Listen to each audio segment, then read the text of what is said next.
कहानी की शुरुआत हुई एक रहस्यमयी नदी से, जहां एक छोटी लड़की जेनी अपने पिता के साथ कश्ती पर बैठी मछलियां पकड़ रही थी। तभी उसके पिता ने उससे कहा कि मैं पानी के अंदर मछलियां पकड़ने जा रहा हूं, तुम पानी से दूर रहना, नहीं तो वो दानव मछली तुम्हें खा जाएगी। लेकिन जेनी आगे से कहने लगी, अगर उस मछली ने मुझे पकड़ा तो मैं उसको अंडे की तरह फ्राई करके खा जाऊंगी। इसी दौरान उसके पिता ने उसे इशारा करके कहा, देखो वहाँ कुछ हिल रहा है। तभी अचानक उसके पिता पानी से बाहर आ निकले और जोर जोर से उसे हंसाने लगे। लेकिन हंसने की बजाय जेनी डर के मारे जोर जोर से रोने लगी। इसलिए उसके पिता उसे चुप कराने के लिए पानी के अंदर उल्टे सीधे करतब दिखाने लगे, जिसे देखकर वो जोर जोर से हंसने लगी। लेकिन तभी करतब करने के चक्कर में अचानक उसे कोई चीज पानी के अंदर खींच ले गई। उस चीज ने उसे पानी के अंदर खींचना शुरू कर दिया। उसके पिता अपनी जान बचाने के लिए वहाँ चीखने लगे, जिसे देखकर जेनी हंसने लगी। उसे लगा कि उसके पिता उसे हंसाने के लिए कर रहे हैं, लेकिन अगले ही पल उस विशाल चीज ने उसे पानी के अंदर खींच लिया और देखते ही देखते पूरी नदी खून से भर गई। अपने सामने उसकी भयानक मौत देखकर सब गांव वालों की रूह कांप उठी। इस घटना के बाद पूरा गांव खौफ में आ गया। सबको लगने लगा कि नदी में कोई शैतानी ताकत रहती है। उस चीज को खत्म करने के लिए गांव वाले एक पुजारी को बुलाते हैं। पुजारी ने आते ही नदी के किनारे एक मंत्र पढ़ा और फिर अपनी ताकत से पानी में एक बम फेंक दिया। बम के फटते ही पानी के अंदर से एक बहुत ही बड़ा समुद्री जीव पानी के ऊपर आ गया, जिसे देखकर सब गांव वाले हैरान रह जाते हैं। उस पुजारी ने सबको यकीन दिलाया कि ये वही शैतान था जिसने उस आदमी को मारा है और अब वो मर चुका है। उसने कहा कि अब तुम्हारी मर्जी है, तुमने इस शैतान को कौन सी सजा देनी है। सब गांव वालों ने सिर्फ यही कहा, खत्म कर दो इसे। इसी बीच एक आदमी ने उनसे कहा कि तुम सब लोग बहुत बड़ी गलती कर रहे हो। ये वो मछली नहीं है जिसने हमारे भाई को मारा है, बल्कि ये एक शरीफ मछली है और ये मछली किसी को भी कोई नुकसान नहीं पहुंचाती। ये सुनकर गांव वालों ने उससे कहा कि तुम कौन हो। उसने बताया कि मैं भी एक पुजारी हूँ, साथ ही गांव में ही रहता हूँ। लेकिन कोई भी उसकी बात का यकीन नहीं करता। उसने सबको यकीन दिलाया कि मैं भी पुजारी हूँ, मैं उस शैतान को पकड़ लूंगा जिसने हमारे भाई को मारा है। ये सुनते ही वही पुजारी आगे आया। उसने कहा, इसकी बातों में मत आना, ये आदमी झूठा है और गांव में फसाद फैलाने आया है। उसने गांव वालों के अंदर ऐसी भड़ास भरी कि सब लोग उसके खिलाफ हो गए। गुस्से से भरे गांव वालों ने उस आदमी को पकड़ा और रस्सी से बांधकर पानी के ठीक ऊपर लटका दिया। इसी खुशी में कई लोगों ने दोबारा पानी के अंदर छलांग लगाई। सब खुशी से इधर उधर तैरने लगे, मगर उनकी ये खुशी ज्यादा देर तक टिकने वाली नहीं थी। अचानक उस पुजारी जेफ को दूर कोई भयानक चीज उनकी तरफ बढ़ती हुई दिखाई दी। उसने चीखते हुए सबसे कहा, शैतान! शैतान आ रहा है, सब बाहर निकलो! लेकिन सब अपनी खुशी में डूबे पड़े थे। उन्होंने उसकी एक न सुनी। वो शैतान भी उनकी तरफ तेजी से बढ़ रहा था। अगले ही पल उस शैतान ने एक औरत को जिंदा ही अंदर निगल लिया। ये मंजर देखते ही पूरे गांव में अफरा तफरी मच गई। सब लोग अपनी जान बचाकर वहाँ से भाग निकले। ये कैसे हो गया? वहाँ खड़ा एक आदमी उस पुजारी से कहने लगा कि तुमने हमसे झूठ क्यों बोला। लेकिन वो पुजारी अपना ढोंग छुपाते हुए सबको शांत करता रहा। इससे पहले कि वहाँ कुछ समझ पाते, तभी एक आदमी को वो शैतान पानी के अंदर खींच ले गया। ये देख वहाँ खड़े सब लोगों के रोंगटे ही खड़े हो गए। सब जान बचाकर वहाँ से उल्टे पैर भागने लगे। वहाँ एक औरत अपनी गुम हुई बेटी को चीखें मारने लगी, लेकिन भीड़ में उसकी बेटी का नामो निशान तक नहीं था। इसी बीच वो ढोंगी पुजारी अपनी जान बचाकर वहाँ से भाग रहा था। लेकिन अचानक उसी आदमी ने उसे पकड़ लिया और कहा, तुमने हमें धोखा दिया। उस पुजारी ने उससे झूठ बोला, मैंने उस शैतान को कब का मार दिया था, ये कोई और शैतान पानी से निकल आया है। लेकिन तभी अचानक उस शैतान ने उस पर झपट्टा मारा और सीधे घसीट कर पानी के अंदर ले गया। उधर लटकता हुआ जेफ सबसे कहने लगा, मेरी बात सुनो, भागने की जरूरत नहीं है, जहाँ हो वहीं लेट जाओ और मरने का नाटक करो। ये सुनते ही सब लोग जहाँ थे वहीं के वहीं छुप गए। चारों तरफ सन्नाटा छा गया। इसी दौरान उस पुजारी जेफ को वो शैतान दोबारा पानी से बाहर निकलता हुआ दिखाई दिया, लेकिन वहाँ सन्नाटा होने की वजह से वो वापस पानी के अंदर जा घुसा। इसी बीच उस औरत ने अपनी बेटी को कश्ती के किनारे खड़ा देख लिया। उसकी माँ ने उसे वहीं चुप खड़ा होने को कहा, लेकिन डर के मारे जेनी अपनी माँ की तरफ भाग पड़ती है। पुजारी जेफ ने उसे जोर से चिल्लाया, बच्ची रुक जाओ, भागो मत, वहीं रुक जाओ।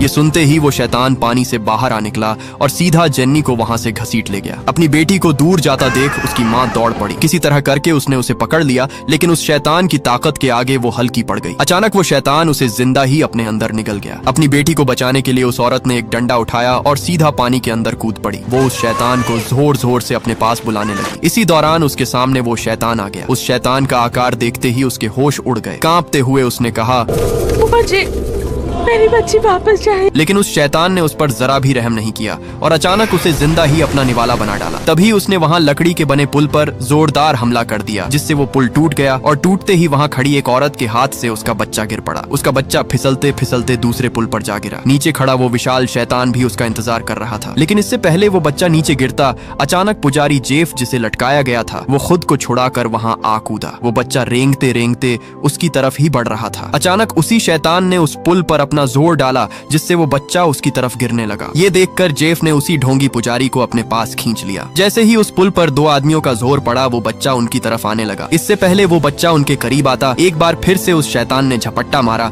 और वो बच्चा उड़ता हुआ सीधा नदी में जा गिरा। अब वो शैतान उसे अपना निवाला बनाने ही वाला था। अचानक जेफ ने जोर लगाया और ऐन वक्त पर शैतान के मुंह के अंदर जाने से उसे बचा लिया। अब वो शैतान उस पुल के लोहे के अंदर फंस चुका था। पुजारी जेफ ने उस ढोंगी से कहा कि हमें किसी भी तरह करके उस शैतान को किनारे तक लाना होगा। अगर वो पानी के अंदर चला गया तो फिर उसे पकड़ना नामुमकिन हो जाएगा। ये कहते ही वो दोनों उस लकड़ी के ऊपर कूद जाते हैं, लेकिन वो शैतान बहुत ताकतवर था, इसलिए वो नाकाम रहे और सीधे दूर जा गिरे। ये देखते ही गांव वाले भी हिम्मत करते हैं, मगर वो भी उस मॉन्स्टर के सामने टिक नहीं पाते। इसी बीच जमीन जोर जोर से हिलने लगी और अचानक भीड़ के बीच से ढोल की तरह एक बहुत ही मोटी औरत भागती हुई आती है। जैसे ही वो उस पुल के ऊपर कूदी, वो शैतान टिक नहीं पाया और हवा में उछलता हुआ सीधा उसी ढोंगी पुजारी पर जा गिरा। देखते ही देखते वो शैतान अपने असली रूप में आ गया। ये देखकर गांव वालों का गुस्सा फूट पड़ा। सब हथियार उठाकर उसे खत्म करने की कोशिश करने लगे, मगर इसी बीच वही पुजारी जेफ आकर सबको शांत करता है और चिल्लाते हुए कहता है, कोई इसे हाथ मत लगाना, मुझे इसे पकड़ने दो, मैं शैतानों को पकड़ने में माहिर हूँ। इतना कहकर उस पुजारी ने अपना सब सामान जमीन पर रखा और एक ऐसी किताब निकाली जिस पर शैतानों को पकड़ने के मंत्र लिखे हुए थे। उसने किताब पर लिखा हुआ अजीब सा मंत्र पढ़ना शुरू कर दिया। जैसे जैसे वह मंत्र पढ़ता गया, वो शैतान और भी गुस्से में आ गया और अचानक उसने उस पर हमला कर दिया। इससे पहले वो शैतान उसे मार पाता, तभी एक लड़की वहाँ आ गई। उसका नाम शिन होता है। वो बिना कुछ सोचे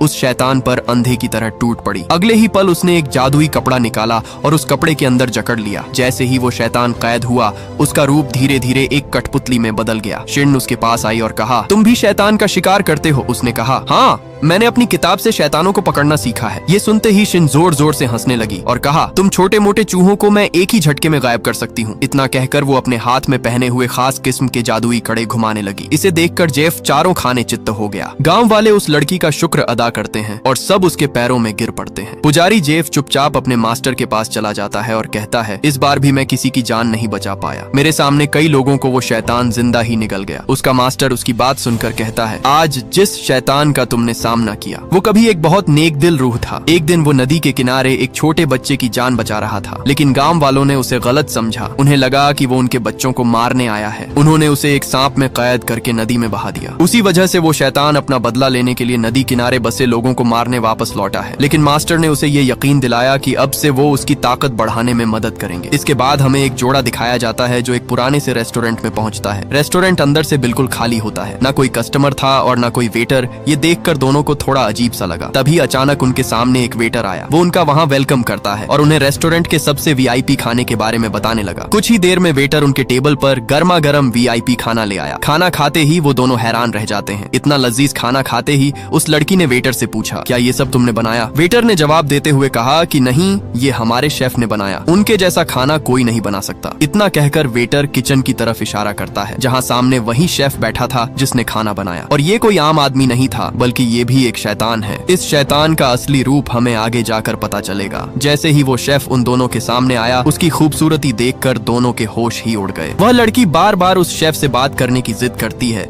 लेकिन शेफ उसकी तरफ देखे बिना ही मना कर देता है। लेकिन वह लड़की फिर भी नहीं मानती और बार बार उसकी आवाज सुनने को कहती है। और अगले ही पल उस शेफ ने अपना भयानक मुंह खोला और उनके सामने अपनी इतनी खौफनाक आवाज निकाली, जिसे सुनते ही वो दोनों वहां से उल्टे पैर भाग निकले। लेकिन उस शैतान ने उन्हें पकड़ लिया और अपने नुकीले भाले से उन्हें वहीं पर चीर फाड़ डाला। इसके बाद हम उसी पुजारी जेफ को भी उसी रेस्टोरेंट में आता हुआ देखते हैं, लेकिन इस बार रेस्टोरेंट बिल्कुल अलग लग रहा होता है। अंदर हर टेबल भरी हुई होती है, लोग हंसी खुशी खाना खा रहे होते हैं। तभी एक खूबसूरत औरत उसके पास आती है और उसे अपने जाल में फंसाकर रेस्टोरेंट के अंदर ले आती है, क्योंकि यह जगह शैतानों ने इंसानों को फंसाने के लिए बनाई होती है। मगर जेफ वहाँ सब कुछ देख सकता था। जैसे जैसे वह मंत्र पड़ता जा रहा था, वैसे वैसे उसे उस रेस्टोरेंट की असलियत उसके सामने आती जा रही थी। उसे वहाँ खून से सना 9 किलो वाला भाला पड़ा दिखाई दिया। मतलब साफ था कि जो औरत उसके पास खड़ी है वह भी शैतान है, इसलिए वह बिना सोचे उस पर टूट पड़ा। उसने उसे कस के 2 मुक्के उसके मुंह पर दे मारे, जिससे उसका मुंह वहीं पर दब गया। अब इससे पहले वह शैतान उसे अपने जाल में फंसाती अचानक वहाँ शिण आ गई। उसने आते ही उसकी धुलाई करके उसे वहीं पर खत्म कर डाला। लेकिन उसे वहाँ और भी कई सारे शैतान नजर आ रहे थे। उसने एक के बाद सबको ढेर करना शुरू कर दिया, लेकिन अभी भी उसके चारों तरफ खतरा मंडरा रहा था। उसे पता था कि वह ताकतवर शैतान अभी भी कहीं छुपा हुआ है, इसलिए वह जोर से चिल्लाकर कहती है, अगर हिम्मत है तो सामने आओ। अगले ही पल अंधेरे से वह शैतान बाहर आ निकला। आते ही उसने सीधा शिण पर हमला कर दिया। दोनों के बीच जबरदस्त टकराव शुरू हो जाती है, मगर उस ताकतवर शैतान के सामने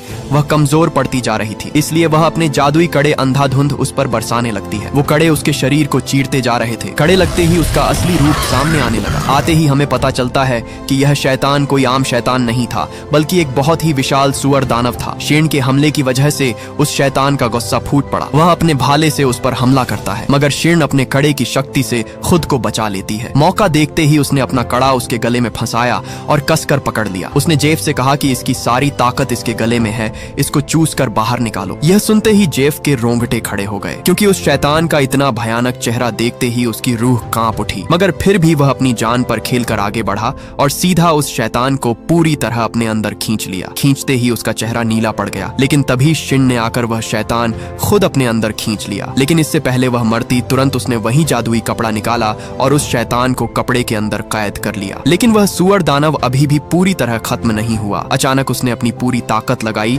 और उस कपड़े से बाहर निकलकर पूरी तरह काले सुअर में बदल गया। ये सब देखकर वो दोनों उल्टे पैर वहां से भाग निकले। जैसे ही वो वहां से बाहर भागे, पीछे से वह रेस्टोरेंट पूरी तरह तबाह हो गया। अगले दिन जेफ सीधा अपने मास्टर के पास गया और उस सुअर दानव का सारा सच पूछने लगा। मास्टर ने उसे बताया कि वह कभी बहुत अच्छा दिल रखने वाला इंसान था, लेकिन उसकी शक्ल बहुत बदसूरत थी, इसलिए लोग उससे दूर रहते थे। वह अपनी बीवी से बहुत ज्यादा प्यार करता था, मगर उसकी बीवी ने उसे धोखा दिया। वह उसे छोड़कर किसी और के साथ भाग गई। जाते जाते उसकी बीवी ने उसे खंजर से मार दिया। उसी दर्द और नफरत की वजह से उसकी रूह बदल गई और वह एक बहुत ही बड़ा सुअर दानव में बदल गया। जेफ ने उससे कहा कि मैं ऐसे शैतान को अकेला नहीं पकड़ सकता, वह मुझसे बहुत ज्यादा ताकतवर है। मास्टर ने उससे कहा कि तुम्हें उसे पकड़ने के लिए उससे भी ज्यादा ताकतवर किसी को ढूंढना होगा, जो उसे पकड़ने में तुम्हारी मदद करेगा। तुम्हें एक ऐसे शैतान की जरूरत होगी जो सब शैतानों का राजा कहलाता है, और वह है मंकी किंग। तुम्हें उसकी जरूरत होगी, वही उसे खत्म कर सकता है। उस मंकी किंग को बुद्ध ने 500 साल पहले एक पहाड़ के अंदर कैद कर दिया था। तुम्हें उसे ढूंढने के लिए पुरानी घाटी जाना होगा। वहाँ एक पुराना मंदिर है जहाँ बुद्ध की एक बहुत बड़ी मूर्ति है। पहले तो जेफ जाने से साफ मना कर देता है, लेकिन उसे पता था कि अगर यहाँ मौजूद शैतानों को खत्म न किया गया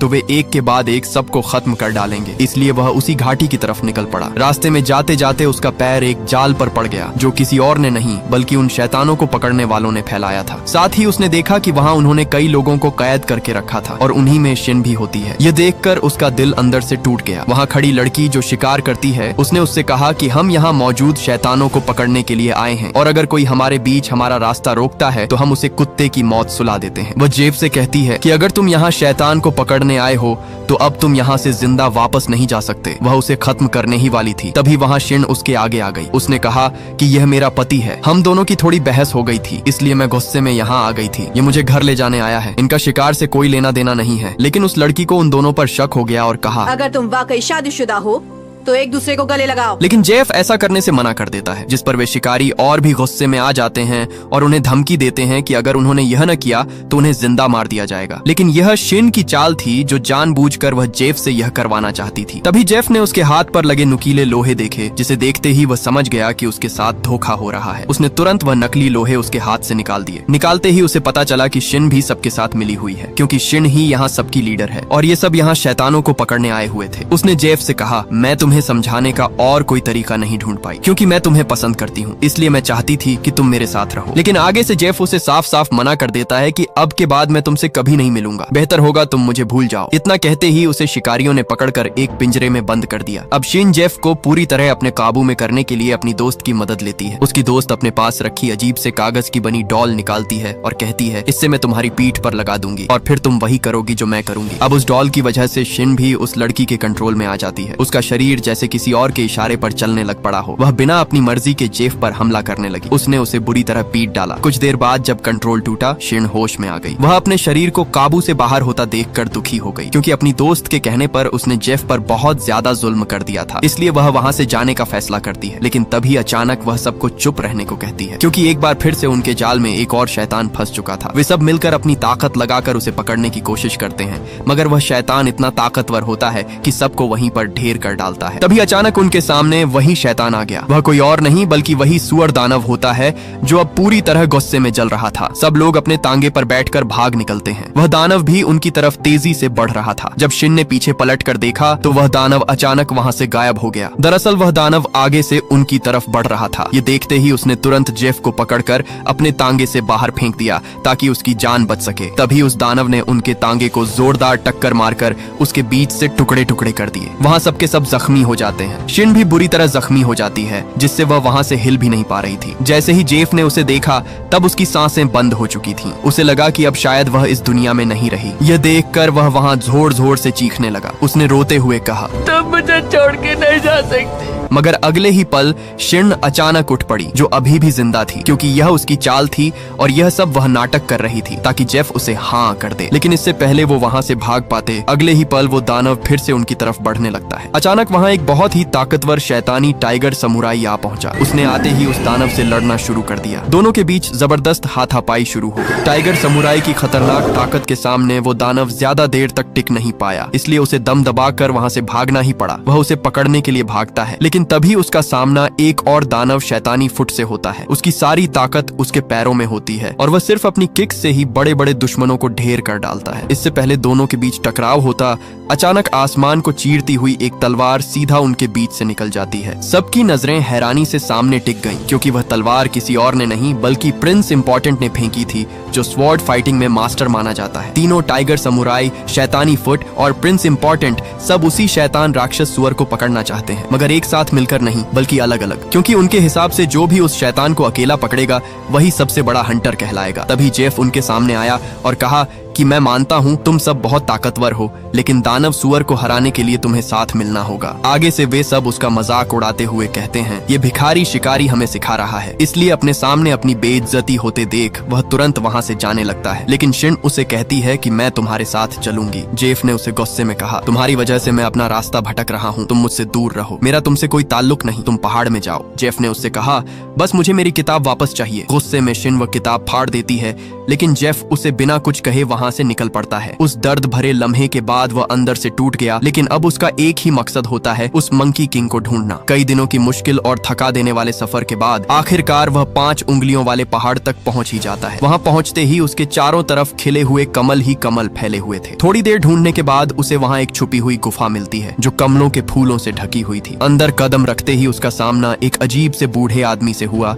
जिसकी हालत किसी पागल से कम नहीं थी। लेकिन असल में यह आदमी कोई और नहीं बल्कि वही मंकी किंग होता है, जो इंसानी रूप में छुपा हुआ था। उसने उससे कहा कि 500 साल पहले वह मंकी किंग स्वर्ग में सबसे ज्यादा तबाही मचाने वाला सबसे ताकतवर बंदर राजा था, लेकिन उसके गुस्से और शक्ति के चलते उसे सजा मिली और बुद्ध ने उसे एक पहाड़ के नीचे कैद कर दिया। अब वही मंकी किंग उसके सामने मजबूरी में गिड़गिड़ाते हुए अपनी आजादी की भीख मांगता है, लेकिन जेफ उसे इतनी आसानी से आजाद करने वाला नहीं था। उसने उसके आगे एक डील रखी कि मैं उसी सूरत तुम्हें आजाद करने में मदद करूंगा, लेकिन पहले तुम्हें मेरी मदद करनी होगी। तुम्हें उस खतरनाक शैतानी सुअर को हराना होगा। वो दोनों वहां अपना प्लान बना ही रहे होते हैं कि अचानक शिन चुपके से उसका पीछा करते हुए वहां आ पहुंचती है। उसने जेफ से कहा कि मैं भी तुम्हारी मदद करना चाहती हूँ, लेकिन जेफ उसे वहां से जाने को कहता है, मगर शिन वहां जाने से मना कर देती है। इसलिए अब यहाँ ये तीनों मिल जाते हैं। मंकी किंग एक चालाक प्लान बनाता है। उसने कहा कि वो शैतान सुअर अपनी पुरानी जिंदगी में अपनी चाहत का गुलाम था, मतलब डांस और आवाज से उसे बाहर निकाला जा सकता है। ये सुनते ही शिन बिना सोचे चांदनी रात के सामने जा खड़ी हुई। वह लगातार डांस और मंत्र शुरू कर देती है। जैसे ही उसने डांस शुरू किया, थोड़ी ही देर में वो शैतान अपनी जगह से बाहर आ निकला। बाहर आते ही उसने जेफ पर हमला कर दिया, लेकिन मौके मौके पर शीन ने उसे बचा लिया। अब वो शैतान उस गुफा के अंदर घुसने की कोशिश करता है। मौके पर मंकी किंग ने अपनी पूरी ताकत दिखाई और अगले ही पल उसने उसे एक छोटे से सुअर में बदल दिया। तभी शीन ने अपना वही जादुई कपड़ा निकाला और उस शैतान को उसके अंदर कैद कर लिया, ठीक वैसे ही जैसे उसने नदी वाला वो शैतान कैद किया था। अपनी इस जीत के बाद शीन ने खुशी से दोनों कैद हुए शैतानों को जेफ के हवाले कर दिया। इसी दौरान उसने अपनी वो जादुई अंगूठी निकाली और सीधे उसके हाथ में डाल दी। इतना ही नहीं, वह उसकी वो पुरानी फटी हुई नर्सरी राइम वाली किताब भी उसे वापस देती है जो उसने उस दिन फाड़ दी थी। अब उसने वो किताब बहुत मेहनत से दोबारा जोड़ दी थी। उसके ये इरादे साफ बता रहे थे कि वह उसे पसंद करती है और चाहती है कि वह उसकी मांग कबूल कर ले। मगर एक बार फिर जेफ उसका दिल तोड़ देता है। तभी जेफ ने एक पत्थर उठाया और उसे अपना हाथ तोड़ने की धमकी देने लगा। इसलिए न चाहते हुए भी शीन वो अंगूठी निकाल लेती है। अपने सामने ये सब देखकर उसका दिल पूरी तरह टूट जाता है। उसकी आंखों में आंसू भर आते हैं और वह बिना कुछ कहे चुपचाप वहां से चली जाती है। उसके जाते ही जेफ को अपने इस फैसले का एहसास होता है, लेकिन तब तक बहुत देर हो चुकी होती है। इधर वो मंकी किंग चुपचाप ये सब देख रहा था। वह उसे गुफा के ऊपर लगे कमल के फूल तोड़ने के लिए उकसाने लगा। उसने उससे कहा कि सब फूलों को तोड़ दो, तभी तुम्हारा रास्ता साफ होगा। जेफ ने भी बिना कुछ समझे वहां लगे एक कमल के फूल को तोड़ डाला और जैसे ही वो फूल टूटा, वहां सब कमल के फूल आग से जलने लगे। अगले ही पल एक खौफनाक हंसी के साथ मंकी किंग उस गुफा से आजाद हो गया। आखिरकार 500 साल की कैद के बाद वह अपने असली रूप में वापस आ जाता है। उसने उससे कहा कि मैं ही मंकी किंग हूँ। 500 साल पहले मैं बहुत शैतान और नासमझ था। स्वर्ग में मैं बहुत तबाही मचाता था, इसलिए मुझे इस पहाड़ के अंदर कैद कर दिया गया। लेकिन अब मैं बदल चुका हूँ। अब मैं एक नेक दिल इंसान हूँ। लेकिन जैसे ही उसने जेफ के मुंह से बुद्धा का नाम सुना, अगले ही पल उसने उसे जोरदार फूंक मारी, जिससे वह सीधा दूर जा गिरा। गिरने की वजह से वह बुरी तरह जख्मी हो जाता है। यही नहीं बल्कि उसने उसके सर के बीच से सारे बाल पकड़कर जड़ से उखाड़ दिए। कुछ ही पलों में उसने एक के बाद एक उसके सारे बाल धड़ से अलग कर दिए। तभी अचानक वही तीनों शिकारी वहां आ पहुंचे। उन्होंने सोचा कि यही मौका है मंकी किंग को हराकर अपना नाम बनाने का। वे एक के बाद एक उस पर हमला करते जा रहे थे। सब अपनी ताकत उस पर बरसाते जाते हैं, लेकिन उनकी ये ताकत धीरे धीरे कम पड़ने लगती है, क्योंकि उस मंकी किंग पर जितना वार किया जा रहा था, वह उल्टा उतना ही ताकतवर बनता जा रहा था। उन शिकारियों की सारी ताकत उसके आगे कमजोर पड़ गई। उसने एक ही झटके में उन तीनों को अपनी जोरदार धार से पूरी जमीन से मिटा ही डाला। मंकी किंग अब उसे खत्म करने ही वाला होता है। तभी अचानक शिन मौके पर वापस आ गई। आते ही उसने उसे जोरदार लात दे मारी, लेकिन शिन की वो लात भी उसके सामने टिक नहीं पाई। ये देखते ही उसने अपने जादुई कड़ों को निकाला और एक के बाद एक लगातार उस पर बरसाना शुरू कर दिए। अब असली जंग शुरू हो चुकी थी, लेकिन वो मंकी किंग सब जादुई कड़ों को तोड़ता जा रहा था। इसी बीच अचानक उसने शिन पर हमला करके उसे वहीं पर ढेर कर डाला। अब शिन वहां पूरी तरह खत्म होने लगती है। ये देख जेफ की रूह कांप उठी। अब उसे एहसास हुआ कि शिन उससे कितना प्यार करती है। उसकी आंखों में आंसू होते हैं और आखिरकार वो उसके दिल की बात कबूल कर ही लेता है। मगर तब तक बहुत देर हो चुकी थी, क्योंकि अब वो अपनी जिंदगी की आखिरी सांसें ले रही थी। और तभी अचानक उसकी जिंदगी एक रोशनी से वहीं पर गायब हो जाती है। अपने सामने दर्दनाक मंजर देखकर वो पूरी तरह टूट जाता है। उसने कांपते हुए उसकी जोड़ी हुई किताब को उठाया और पूरे दिल से उस मंत्र को पढ़ना शुरू कर दिया। जैसे ही वह मंत्र पूरा हुआ, एक तेज चमकदार रोशनी उस शैतान मंकी को वहीं पर कुचल डालती है, जिससे वह शैतान वहीं पर खत्म हो गया। और जेफ के साथ साथ वो मंकी किंग भी अपने असली इंसानी रूप में आ गया। वे दोनों एक ऐसी जगह पर थे जहां चारों तरफ हरियाली ही हरियाली थी। जेफ ने वही जादुई अंगूठी निकाली जो शिन की थी। उसने जैसे ही उस मंकी किंग के सर पर रखी, अचानक वो अंगूठी धीरे धीरे एक जादुई सर की पट्टी में बदल जाती है। मतलब अब मंकी किंग उसका दुश्मन नहीं रहता। इस दर्दनाक जंग के बाद उसके अंदर अब पहले जैसी नफरत नहीं रहती। वह अब पूरी तरह एक आम इंसान बन चुका था। और इसी के साथ ये मूवी यहीं पर एंड हो जाती है। अगर ये वीडियो आपको अच्छी लगी तो इस वीडियो को लाइक और हमारे इस चैनल को सब्सक्राइब कीजिएगा।